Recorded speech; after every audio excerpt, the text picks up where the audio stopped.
Film King Kong adalah film yang pertama kali dirilis pada tahun 1933 dan telah mengalami beberapa remake sejak saat itu.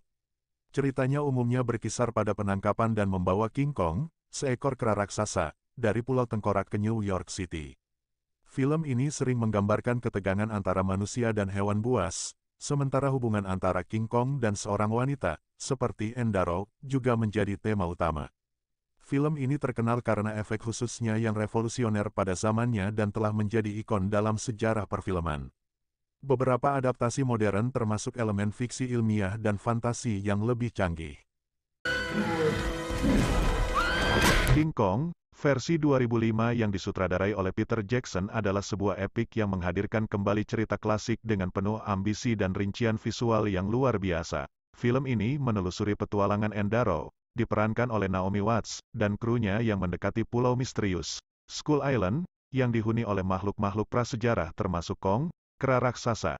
Peter Jackson menyajikan penggambaran yang mendalam terhadap karakter-karakternya, khususnya hubungan antara N dan Kong, melalui teknologi motion capture. Ekspresi dan emosi Kong terbawa dengan sangat baik, memberikan dimensi emosional yang lebih dalam pada kisah ini.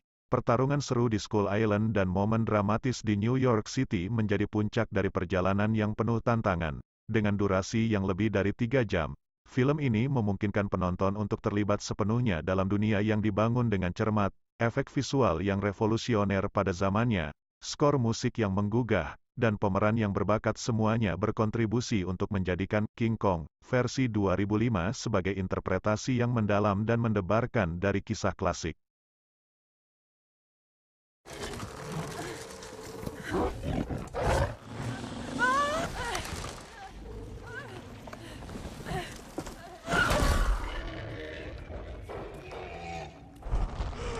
Versi 2005 dari King Kong, yang disutradarai oleh Peter Jackson adalah remake epik yang membawa cerita klasik ke dalam dimensi baru. Film ini lebih mendalam dalam pengembangan karakter, dengan mengeksplorasi hubungan antara Endaro dimainkan oleh Naomi Watts dan Kong diperankan oleh Andy Serkis melalui teknologi motion capture. Peter Jackson membawa pulau fiksi, Skull Island, ke hidup dengan rincian yang menakjubkan dan menciptakan pertarungan yang mendebarkan antara Kong dan makhluk prasejarah. Saat cerita beralih ke New York City, film ini mempertahankan elemen ikonik dari versi sebelumnya, termasuk adegan di Empire State Building. Dalam versi ini, ada sentuhan emosional yang lebih dalam pada momen dramatis, dan Peter Jackson berhasil memadukan aksi yang mengesankan dengan narasi yang kaya. Selain itu, film ini mendapat pujian untuk efek visual yang luar biasa, menjadikannya salah satu adaptasi King Kong yang paling disukai oleh penggemar dan kritikus.